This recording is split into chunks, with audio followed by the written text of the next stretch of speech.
to go in and model a geometric correction factor. This has been replaced. As I said, it's allowing you to go in and capture inputs for area and gross reservoir thickness. So you capture the low side and the high side associated with those, and you can select from 5 different shapes. Let's go to the anticline, and finally you capture a crustal depth and a maximum spill point.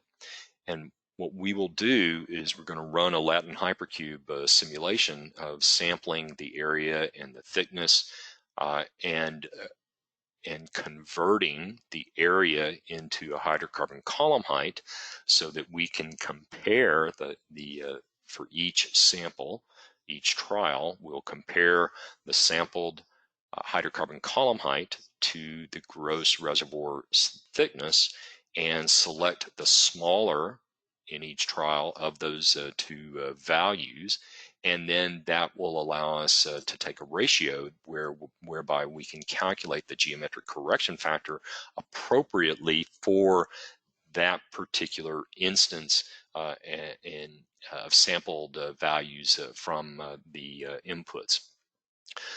The way that we do this in all of our tools is that we have a polynomial that's associated with the range of area as a function of P1 and relate that to a hydrocarbon column height, so that we can get a multiplier associated with the column height, and the different shapes are based upon what shape is selected over here. That determines the polynomial that is used.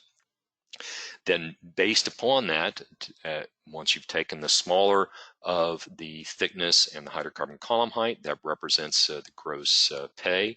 We'll take a ratio of the gross pay and divided by the column height. That allows us to enter on the x-axis, find our particular shape that we're looking at, and that would define for that trial what is the geometric correction factor. You can see in the 4th chart over in here, which is on the x-axis is area, on the y-axis is column height, that this changes based upon the different shapes that are selected,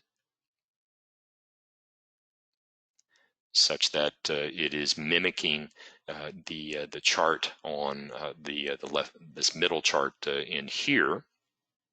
And we're just showing to you for the different trials, comparing area, column height, and pay thickness back to the geometric correction factor. The important point here is that I want you to recognize is, let's go back to the anticline, is that in MMRA, the legacy geometric correction factor methodology made the assumption of a uniform distribution for geometric correction factor. And you can observe in this particular example that this is not a uniform distribution. So that's not really a good assumption on how to capture and apply geometric correction factor. This AVD-based process is a more accurate representation as to what should be the geometric correction factor, because it is associated with the correlation between the area. As you increase the sampled area, you're always going to increase the sampled hydrocarbon column height. There's a one-to-one correlation between those. And so when we take that into account, we can properly represent what is the geometric correction factor based upon the shape and the input values. So we recommend that you use the AVD-based geometric correction factor methodology that is available in both ROSE-RA and MMRA, and we recommend here the GCFs associated with the P90 and the P10 inputs. If you're going to use the legacy approach, these would be the values to take and to put into MMRA and ROSE-RA for the legacy GCF methodology. So that is the new Toolbox. You have the ability to go in and create PowerPoint slides associated with any of the different methods. Because geometric correction factor was the last one we looked at, it's enabled, with the others disabled.